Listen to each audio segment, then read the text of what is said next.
অনেকে ভাবে যে আহলে সুন্নাত ওয়াল জামাতের ধাক্কা দিয়ে ফেলে দিবে, ধাক্কা দিয়ে ফেলতে পারবেন না। বাংলাদেশে যদি 10টা দরবার একত্রিত হয়ে ঢাকা মার্চ করে ঢাকা শহরে জায়গা দেওয়ার কোনো জায়গা নেই। হাত উঁচু করে বলেন, জোরে বলেন। বাংলাদেশের 10টা দরবার যদি একত্রিত হইয়া ঢাকা শহরে মার্চ করে, বাকি 12,000 দরবার বাদ দিলাম, আর যদি 12,500 দরবার মিলে একসাথে পীর মুরিদ মার্চ করে, বাংলাদেশের কোথাও জায়গা দেওয়ার জায়গা পাবেন না। আহলে সুন্নাত ওয়াল জামাতকে কেনি দিয়ে ধাক্কা দিয়ে ফেলে দেওয়ার জায়গা এই কোনো সুযোগ নাই। কথা বলেন ঠিক কি? তবে শুনে রাখেন, আমরা শান্তি প্রিয়। আমরা কি প্রিয়? আমরা গদির লোভ করি না। যদি গদির লোভ করতাম তাহলে বাংলাদেশের পীর মাসেক মাত্র 24 ঘন্টায় গদি নিতে পারে। 24 ঘন্টা। বিশ্বাস করেন না আপনারা? 24 ঘন্টা লাগবে। শুধু বলবে আপনারা আমরা আসতেছি, আপনারা আসেন। 24 ঘন্টা টাইম মাত্র, খালি যাইতে যত সময় লাগে। বাংলাদেশের সেনাবাহিনী আর পুলিশ দিয়ে গুলি করে ফিরাইতে পারবেন না। না, পারবেন না। বাংলাদেশের সেনাবাহিনীর এত গুলি নাই, এত গুলি নাই। বাংলাদেশের সেনাবাহিনীর এত গুলি নাই। কিন্তু আমরা আউলিয়া ক্রাম পন্থী বলে কেন? শুনে রাখেন, বাংলাদেশের জন্ম 71 সালে। তার আগে পাকিস্তান ছিল। পাকিস্তানের পিরিয়ডে ওলি ছিল। পাকিস্তানের আগে দেশ ব্রিটিশদের অধীনে ছিল, তখনও ওলি ছিল। ব্রিটিশদের আগে নবাবীদের আমলে ছিল, তখনও ওলি ছিল।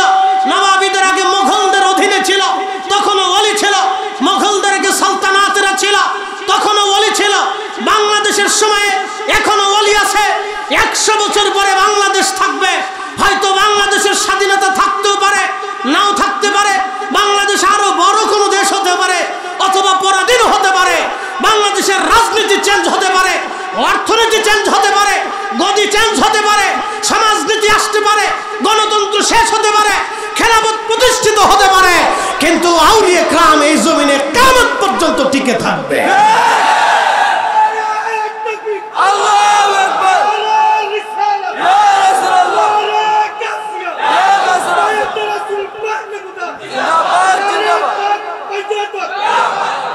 বিশ্বাস হয় না? কোরআন শরীফ বিশ্বাস হয়? কোন আয়াতে ভুল আছে? কোন হরফে বেমিল আছে? যদি কোরআন কলিজার ভিতর থেকে বিশ্বাস করেন তো ভাববেন এটা আল্লাহর কালাম, পৃথিবীর কোন ব্যক্তির কালাম না। কালামুল্লাহ, কালামুল্লাহ। যালিকাল কিতাবু লা রাইবা ফিহি হুদাল লিল মুত্তাকিন। এমন এক কিতাব, কোনো সন্দেহ নাই।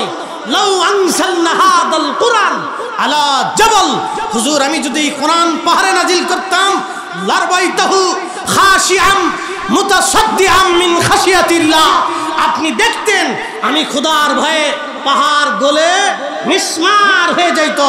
হুজুর এই কোরআন আমি আপনার কলবে নাজিল করেছি। ইন্না আনজালনাহু ফি লাইলাতিল কদর, আমি লাইলাতুল কদরের মতো মুবারকময় রজনীতে এই কোরআন শরীফ নাজিল করেছি।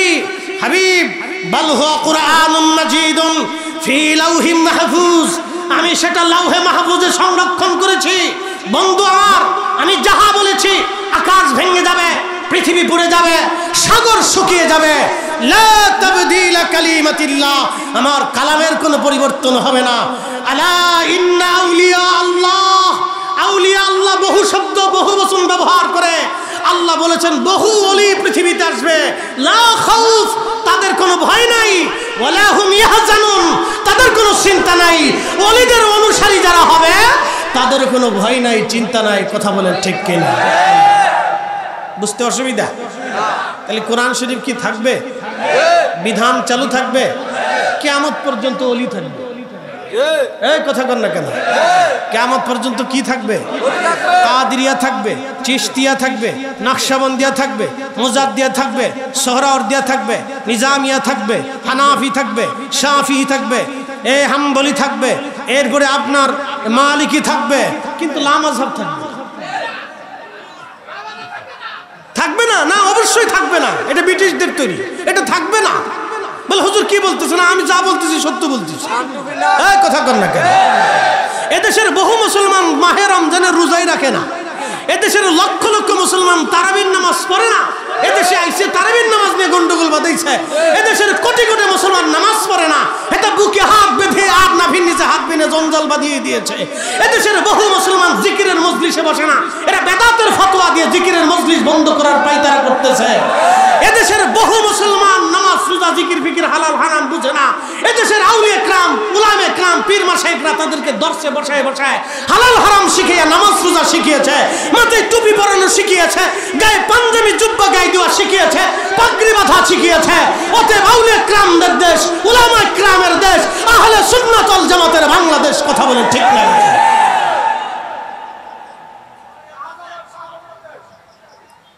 বুঝতে কি কোনো কষ্ট হচ্ছে আপনাদের? তাহলে বুঝে যাবে। আমি অল্পতে অনেক ওয়াজ শুরু করছি। ওয়াজ করলে কি লাভ, শুনলে কি লাভ? লাভ হবে তার আমলে, আমলেও লাভ হবে না নবী প্রেম না থাকলে দিলে। ঠিক কিনা? নবী প্রেম থাকলে দিলে লাভ হবে কম, আমলে সুপারিশ করবে নবী রোজ হাসরের ময়দানে। জ্ঞানী যারা বুঝে তারা শুধু ইশারায়, নাদানেরে বুঝাইতে পারে আছে কে কোথায়। জ্ঞানীর মতো জ্ঞানী হলে অল্প কথাই বুঝে, কচুর মতো কচু হলে অল্প জালে সিজে। শাহজালাল ইয়ামানি মুজাররদি সেই দিন যদি ওনার জায়নামাজ পানির নিচে ডুবে যাইতো, যদি শাহজালাল ইয়ামানি মুজাররদি রাহিমাহুল্লাহর জায়নামাজ যদি পানির নিচে ডুবে যাইতো, আজকের এই সুন্দর বাগান আপনি পেতেন না। তার মানে বোঝা গেল শাহজালাল ইয়ামানির জায়নামাজ কিয়ামত পর্যন্ত বাংলায় ভেসে থাকবে। বুঝেন নাই মনে হয়? বুঝছেন? একই বিশ্বাস দৃঢ় ঈমান নিয়ে বেঁচে থাকার চেষ্টা করবেন। ভাববেন ঈমান চলে গেলে আর ঈমান পাবেন না। বউ চলে গেলে বউ পাবেন, পিতামাতা চলে গেলে ও হাসরের ময়দানেও পিতামাতা পাবেন, কবরে যা দেখা হবে। বন্ধু বান্ধব চলে গেলেও হাসরের ময়দানে কিয়ামতে পাবেন, হাসরের ময়দানে দেখা হবে। কিন্তু ঈমান চলে গেলে কবরে আর হাসরে ঈমান খুঁজে পাওয়া যাবে না। এটা একবারে কালবের ভিতরে বদ্ধ করে মজবুত করে ধারণ করতে হবে। মনে রাখবে। খাজা বাবা আজমিরি রহমাতুল্লাহ আলাইহি সেদিন তিনি আজমির শরীফে দাঁড়াইয়া এক মুষ্টি মাটি নিয়ে বিসমিল্লাহি আল্লাহু আকবার বলে পানিপথের প্রান্তরে ছুঁড়ে মেরেছিলেন। খাজা বাবা আজমিরির সেই ধুলি যদি পানিপথ প্রান্তরে না ছড়িয়ে পড়তো, তাহলে ভারত উপমহাদেশে আজকে আপনি ইসলাম খুঁজে পেতেন না। কথা বলে ইওলি আল্লাহর বাংলাদেশ, শহীদ গাজীর বাংলাদেশ, রহম করো আল্লাহ, রহম করো আল্লাহ। কদিন আগে দিয়ে গজলটারে চেঞ্জ করে আরেকজনের নাম লাগাই দিচ্ছে। টুপি পরেলো এদেশে কারা নাম লাগায় কার? কি একটা আশ্চর্য কায়দা বাইদা। এদেশে মুসলমানদের মাথায় টুপি পরেছে আউলিয়া کرام, এদেশে মুসলমানদের জবানে কালেমার বলিয়ে দিয়েছে আউলিয়া کرام, এদেশে মুসলমানদেরকে কোরআন শিখিয়েছে আউলিয়া کرام। এটা আউলিয়া کرامের জমিন। এই কথা কর না কেন? এটা ওলিদের জমিন, এটা ওলিদের জমিন। এই ওলি আল্লাহর বাংলাদেশ, শহীদ গাজীর বাংলাদেশ, রহম করো আল্লাহ, রহম করো আল্লাহ। শাহজালালের বাংলাদেশ, শাহপরানের বাংলাদেশ, রহম করো আল্লাহ, রহম করো আল্লাহ। লা ইলাহা ইল্লাল্লাহ, লা ইলাহা ইল্লাল্লাহ, লা ইলাহা ইল্লাল্লাহ, লা ইলাহা ইল্লাল্লাহ। হাসবি রাব্বি জাল্লাল্লাহ, মা ফি কলবি গায়রুল আহানুর মুহাম্মদ সাল্লাল্লাহ, বলি নূর মুহাম্মদ সাল্লাল্লাহ, লা ইলাহা ইল্লাল্লাহ, লা মানব জাতির বয়স একবারে মিনিমাম হলো 2,24,000 বছর। এই 2,24,000 বছরে বিলিয়ন ট্রিলিয়ন কোটি কোটি মানুষ কবরে চলে গেছে। রাজা মহারাজা সাম্রাজ্যের অধিপতি আমির উমরা জমিদার অর্থবিত্ত জ্ঞানী গুণী সায়েন্টিস্ট আধ্যাত্মিক ওলি পীর মাশায়েখ উলামা ফুদালা চোর ডাকাত বদমাশ আর সর্বনিকৃষ্ট মানুষ পর্যন্ত কবরে চলে গেছে। আচ্ছা বলেন তো, সবাই কি ঈমান নিয়ে কবরে যেতে পারছে? একসাথে বলেন, সবাই কি ঈমান নিয়ে কবরে যেতে পারছে? সবাই কি নেকি নিয়ে আল্লাহর সন্তুষ্টি নিয়ে কবরে যেতে পারছে? শোনেন, আল্লাহ যাকে ভালোবাসে তাকে আল্লাহ তার নিজের দিকে টেনে নেয়। আল্লাহ যাকে বেশি মহব্বত করে তাকে আল্লাহ তার রসুলের গোলাম বানায় দেয়। একসাথে বলবেন আল্লাহু আকবার। অ্যাটেনশন। সিদ্দিক আকবর আবু বকর রাদিয়াল্লাহু আনহুর মতো দামি ব্যক্তি আর এ জমিনে কেউ আসবে? আর আসবে না। হযরত ওমর, সাইয়েদনা হযরত ওমর, সাইয়েদনা হযরত উসমান জিন্নুরাইন, সাইয়েদনা আলী কাররামাল্লাহু ওয়াজ, সাইয়েদনা আবু হুরায়রা রাদিয়াল্লাহু আনহু, সাইয়েদনা তালহা, সাইয়েদনা জুবাইর, সাইয়েদনা আব্দুর রহমান ইবনে আউফ, সাইয়েদনা সাদ বিন আবি ওয়াক্কাস, সাইয়েদনা সাঈদ ইবনে জুবাইর এবং সাইয়েদনা আবু উবাইদা ইবনে জাররা রিদওয়ানুল্লাহি তাআলা আলাইহিম আজমাইন। আশারে মুবাশশিরিন, খুলাফায়ে রাশিদিন, আহলু বাইতিন নবী এবং সাহাবায়ে আজমাইন, ওনাদের মতো সম্মানিত পৃথিবীতে আর কেউ আসবে? আর কেউ হবে না। তারা ধন্য হয়েছিলেন আল্লাহ রসুলের নৈকট্য সোহবতের কারণে। এই কথা কন না কেন? জোরে বলেন, কথা ঠিক না? আবু বকর সিদ্দিক রাদিয়াল্লাহু তাআলা আনহু তিনি যেই জোহরের নামাজ পড়েছেন আমরা কিন্তু সেই জোহরের নামাজই পড়ি, কিন্তু উনি জোহরের নামাজ পড়েছেন আল্লাহ রসুলের পিছনে। একসাথে কোন আল্লাহু আকবার। তার পিছনে আল্লাহ হাবিবের পিছনে। আচ্ছা বলেন তো, বর্তমান 800 কোটি মানুষের ভিতরে 200 কোটি মুসলমান। 200 কোটি মুসলমানের নামাজ যদি এক পাল্লায় দেন, আপনি আরো সামনের দিকে চলে যান, একবারে তাবিঈন, তাবিঈন থেকে শুরু করে অদ্যাবধি পর্যন্ত সমস্ত মুসলমানের নামাজ যদি এক পাল্লায় দেন, আর হযরত সাইয়েদনা আবু বকর, ওমর, উসমান, আলী, তালহা, জুবাইর, আব্দুর রহমান ইবনে আউফ, সাদ বিন আবি ওয়াক্কাস, আবু উবাইদা ইবনে জাররা, সাঈদ ইবনে জুবাইর, সানামদুন্না আশারে মুবাশশিরিন, খুলাফায়ে রাশিদিন, আহলু বাইতিন নবী যারা ছিলেন, তাদের এক ওয়াক্ত নামাজ যদি এক পাল্লায় দেন ওজনের সমান হবে? বলে কারণ কি?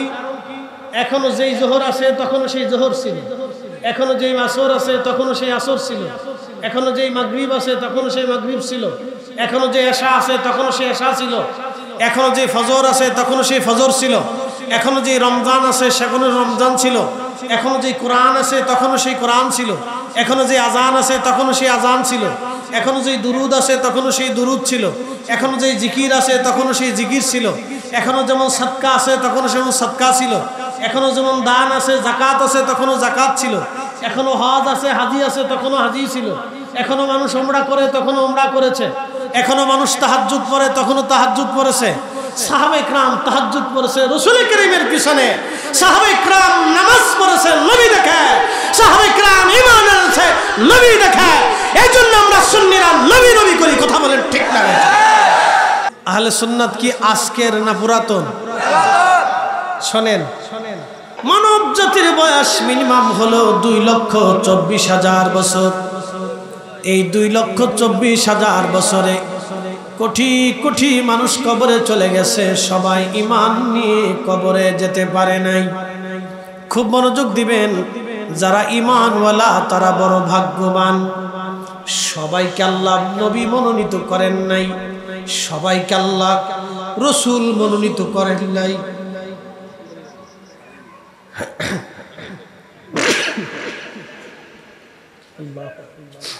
সবাইকে আল্লাহ ওলি মনোনীত করেন নাই, সবাইকে আল্লাহ মুসলমান বানান নাই। আল্লাহ যাকে মুসলমান বানাইলেন তার বুলন্দ নসিব, যারে ওলি বানাইলেন তার আরো বুলন্দ নসিব। যারে নবী বানাইলেন তার আরো বিরাট বুলন্দ নসিব, যারে রসুল বানাইলেন তার আরো বিরাট এবং বিরাট সমস্ত নবীদের নবী যিনি, রসুলদের ইমাম যিনি, কুল মাখলুকাতের সাইয়্যিদ যিনি, তামাম সৃষ্টির ফাউন্ডেশন তিনি, রাহমাতুল লিল আলামিন নবীজির মহান সম্মান একেবারে অতুলনীয়। কথা বলেন ঠিক কিনা?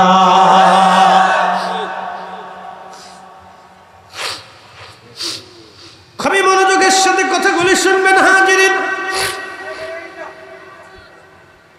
ঈমান নিয়ে কবরে যাওয়াটা হলো জীবনের সবচেয়ে বড় সার্থকতা। ঈমান নিয়ে কবরে যদি না যেতে পারেন জিন্দেগি বড় বরবাদ হয়ে যাবে।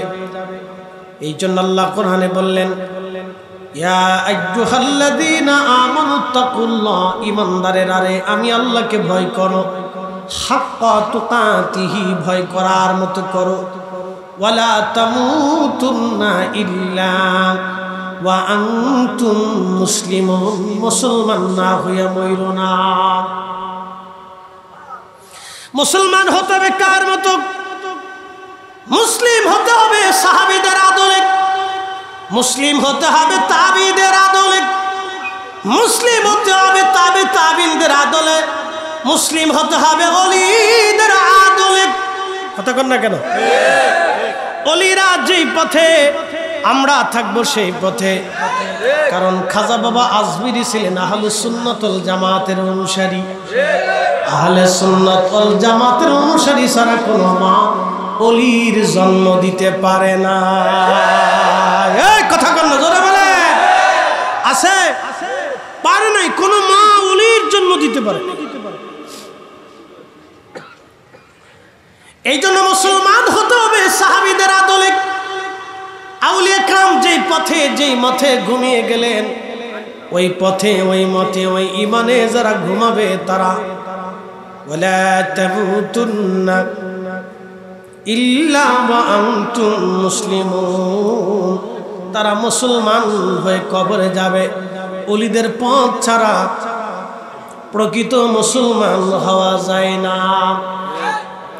উপস্থিতি, কুরআন শরীফ থেকে প্রথমে একটা আয়াত পড়েছিলাম, ওই আয়াতের তাফসীরের দিকে যাব। নবীর দরবারে একজন সাহাবী ছিলেন, তার নাম সালাবা আল আনসারী। ওই সময় মুহাজির সাহাবী যারা ছিলেন তারা হিজরত করে মদিনায় গেলেন, আর মদিনার সাহাবীদেরকে বলা হতো আনসারী, সাহায্যকারী। আর মুহাজির যারা যারা হিজরতকারী তারা বিভিন্ন অঞ্চল থেকে হিজরত করে মদিনায় আসলো। তাদের তো বাড়ি নাই, ঘর নাই, জমি নাই, সম্পদ নাই, ভাই নাই, বোন নাই, বংশ নাই, আত্মীয়তা কেউ নাই। আল্লাহর নবী সমস্ত আনসারীদেরকে ডেকে বলেন, আনসারীরা রে, আমার মুহাজির সাহাবীদেরকে তোমরা এক একজন নিয়ে ভাই বানায় নাও। কি বানায় নাও? ভাই। মুহাজিরদেরকে নিয়ে তোমরা ভাই বানায় নাও। সমস্ত আনসারী সাহাবীরা মুহাজিরদেরকে নিয়ে গেলেন ভাই বানাইয়া। কারো যদি জমি ছিল অর্ধেক জমি ভাইয়ের নামে দিয়ে দিল, দুইটা ঘর থাকলে একটা ঘর ভাইকে দিয়ে দিল, বাড়ি বাসনপত্রগুলি ভাগ করে তার মুহাজির ভাইকে দিয়ে দিল। কারো যদি দুইজন স্ত্রী ছিল, একজন স্ত্রীকে তালাক দিয়ে তার ভাইয়ের সাথে বিবাহ পড়ায় দিল। একসাথে বলবেন আল্লাহু আকবার। না না, হয় না, আরো জোরে বলে। এজন্যই তারা পৃথিবী বিজয় করেছিল। আল্লাহর হাবিব সাহাবায়ে کرامকে সামনে নিয়ে বসলেন, সাহাবীরা রে তোমরা শুনে নাও, আমার এক দল উম্মত দুনিয়াতে আসবে, তারা কাফেরদের সামনে মাথা নত করে থাকবে। সাহাবায়ে کرام চিন্তায় পড়ে গেলেন, ইয়া রাসূলুল্লাহ, তারা কি আমাদের থেকে সংখ্যায় কম হবে? নবীজি বললেন, না সাহাবী না, তারা তোমাদের থেকে বহু বহু গুণে সংখ্যায় বেশি থাকবে। একটু চিন্তা করেন, আল্লাহ রাসূলের কথার সাথে মিলে দেখেন। সাহাবায়ে کرام খুব চিন্তায় পড়ে গেলেন, পেরেশানির মধ্যে পড়লেন। এত বেশি পেরেশানি পড়লেন যে চিন্তায় পড়ে গেলেন যে এত উম্মত থাকার পরও তারা কাফেরদের সামনে মাথা নত করবে, আর আমরা মুসলিম এই কয়জন কাফেরদের সামনে মাথা নত করি না। আল্লাহর নবী ডাক দিয়ে বললেন, বললেন সাহাবীরা তোমাদের থেকে বহু বহু গুণে তারা বেশি হবে, কিন্তু কাফেরদের সামনে মাথা নত করে থাকবে তারা। সাহাবে কেরাম বলেন হুজুর কি জন্য? নবীজি বলেন সাহাবীরা রে, তোমরা যেমন দুনিয়াকে লাথি মেরে মৃত্যুকে কবুল করে নিয়েছো, মরণকে তোমরা ভয় পাও না, আমার এক জামাত উম্মত দুনিয়াতে আসবে যারা মৃত্যুকে ভয় পাবে, দুনিয়াকে ভালোবাসবে। মিলিয়ে নিবেন, খুব মিলাবেন।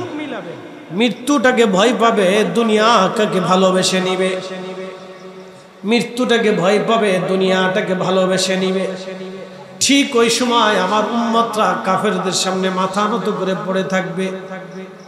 তারা সংখ্যায় বেশি হবে, কিন্তু কাফেরদেরকে তারা ভয় পাবে। সংখ্যায় তারা বেশি, কিন্তু কাফেরদেরকে ভয় পাবে। সারা পৃথিবীতে দেশ আছে, মুসলিম দেশ আছে কয়টা? 52টা না 57টা? 57টা মুসলিম দেশ আছে। 57 মুসলিম দেশের 57 জন সেনা প্রধান আছে, 57 জন রাষ্ট্রপ্রধান আছে। 57টা মুসলিম দেশে মিনিমাম হলো 1 কোটি মুসলমান সৈন্য ফৌজ আছে। 57টা মুসলিম দেশে 57টা বিমান বাহিনী আছে, বিমান বাহিনী প্রধান আছে, পুলিশ প্রধান আছে, গোয়েন্দা ডিভিশন প্রধান আছে। 57টা মুসলিম দেশের 200 কোটি মুসলমান। আজকে ইসরাইল বাইতুল আকসা দখল করে নিয়ে চলে গেল, আপনি শুনলে গা শিহরে উঠবে। বাইতুল আকসাতে কতজন মুসলমান নামাজ পড়বে ইহুদিরা নির্ধারণ করে দেয়। বাইতুল আকসা কখন আজান মানে ইমাম নামাজ পড়তে পারবে কিনা ইহুদিরা সেটা ডিরেকশন দেয়। বাইতুল আকসাতে কতজন মুসল্লি ঢুকবে, কখন আসবে বের হবে, ইহুদিরা সেটা নির্বাচন করে দেয়। বাইতুল আকসা আমাদের নিয়ন্ত্রণে নাই, এটা কাফেররা নিয়ে চলে গেছে। 200 কোটি মুসলমান থাকার পর বাইতুল আকসা আমাদের হাতছাড়া হয়ে গেল। 57 জন সেনা প্রধান থাকার পর বাইতুল আকসা চলে গেল। 1 কোটি মুসলিম ফৌজ সৈন্য বাহিনী থাকার পর বাইতুল আকসা চলে গেল। তার অর্থ হলো মুসলমান দুনিয়া পাইয়া আল্লাহ ভুলে গেছে, রসুলের গোলামি ভুলে গেছে। কথা বলেন ঠিক কিনা? আপনি বুঝে বুঝে আল্লাহ রসুলের কথার সাথে মিলিয়ে দেখবেন। 1450 বছর আগে যা যা বলেছে ঠিক তাই। সংখ্যায় অনেক হবে, কিন্তু তার কাফেরদের সাথে সামনে মাথা নত করে ভয় পাবে। আপনি বুঝতে পারছেন পৃথিবীর কোন দেশ সাহস পায় না, পৃথিবীর কোন দেশ সাহস পায় না। বলবেন ইরান, না সেও সাহস পায় না। সে মাঝে মধ্যে 2-4 ক্ষেপণাস্ত্র ফুটিং মারছে, মারার পরে থেমে গেছে। শুধু হামাসের কিছু যোদ্ধারা যুদ্ধ করে টিকে আছে, বাড়িঘর শেষ হয়ে গেছে, সন্তান শহীদ হয়ে গেছে, কিচ্ছু নাই তাদের, কিন্তু তারপরে তারা যুদ্ধ করে যাচ্ছে। একসাথে বলবেন আল্লাহু আকবার। না হয় না, আরো জোরে বলেন, আরো জোরে বলেন। তাহলে মুসলমান আছে কয়জন হিসাব করছেন? মুসলমান আছে সৌদির বাদশা, বিরাট মুসলমান। মধ্যপ্রাচ্যের যত আমির উমরা আছে সব বিরাট বিরাট মুসলমান, না বিরাট বিরাট মুসলমান। তারা ঘন্টা মুড়ি সবসময় থাকে, ঘন্টা মাথার থেকে সরায় না। কি কথা কর না কেন? না বুঝেন না, মানে ঘন্টা মাথার থেকে সরায় না। এটা সরাইতো না, এটা সাইনবোর্ড। সাইনবোর্ড এটা কি? সাইনবোর্ড। মাথার থেকে ঘন্টা সরাই বই তো। এক একজনের বউ আছে 30টা। বেটা ডরাবে না, ডরাবে কি? আমি চিন্তা করে আমি মরে গেলে আমার বউদের অবস্থা কি? কথা ক্লিয়ার, কোনো ভেজাল টেজাল নেই। কারো বিবি আছে 25টা, কারো স্ত্রী আছে 15টা, কারো আছে 20টা। যার যত টাকা তার তত বউ, অসুবিধা নেই। এরা আবার আমরা দেশে এসে ফতোয়া আমারে মিলাদুন নবী হারাম, তোর ফতোয়ার গোষ্ঠী কি লাই? এই কথা কর না কেন? জোরে বলে, এই হাত উঁচা করে বলে মিলাদুন নবী চলবে না দেশে, চলবে না, ঘরে ঘরে মিলাদ চলবে। কথা কর না কেন? ঠিক কিনা?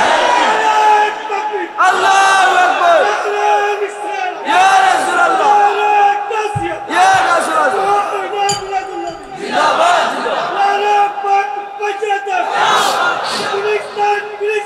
জিন্দাবাদ। আমরা দেশে ফতোয়া ইস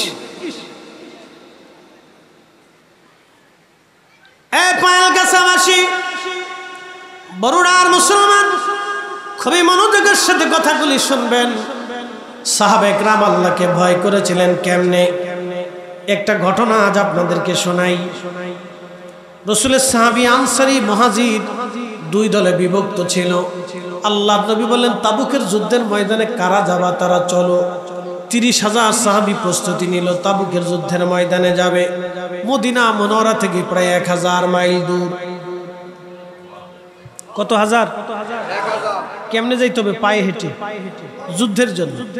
কোন সাহাবী আসছে, তার কোনো খাবার টাবার নেই, একই কাপড়, একটা জুব্বা, একটা চাদর আর একটা তলোয়ার নিয়ে যুদ্ধের রওনা দিচ্ছে। একসাথে বলবেন আল্লাহু আকবার। জীবনের জন্য না শাহাদাতের জন্য?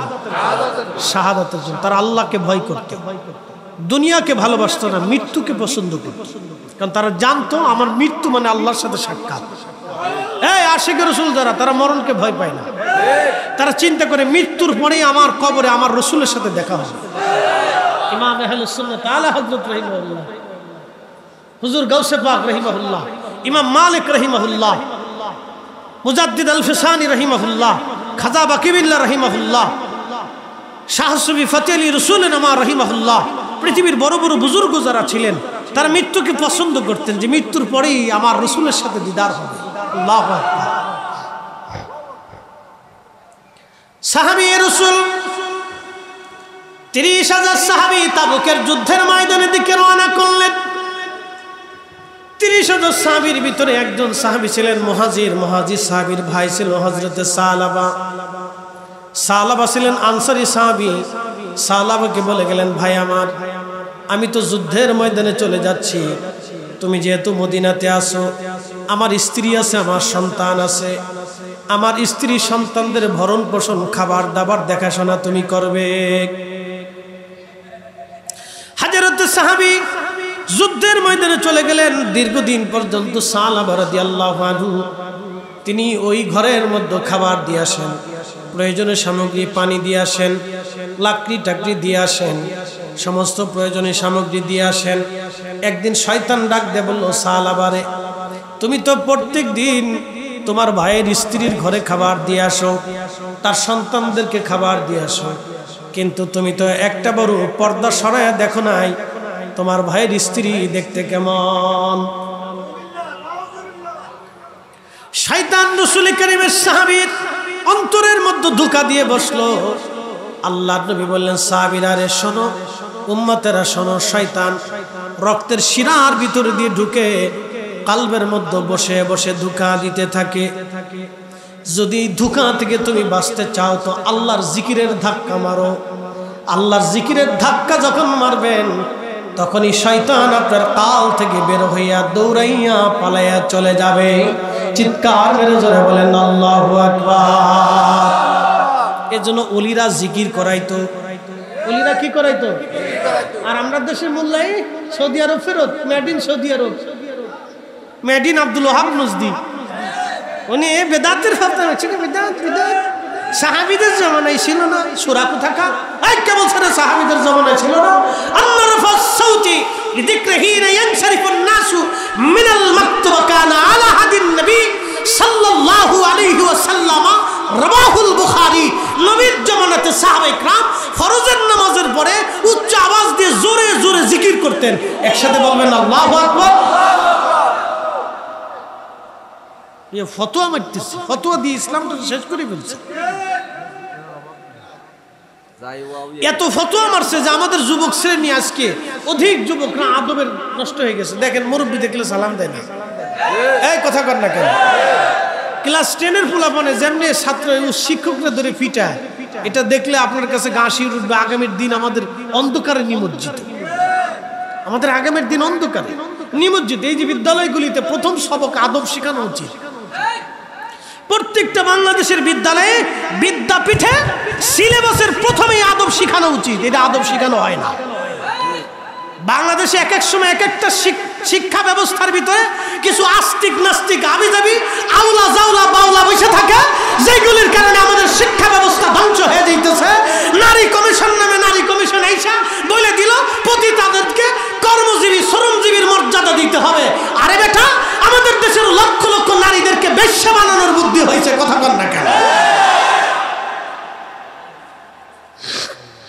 আমরা উচিত কথা বললে বলবো হুজুররা ভালো না।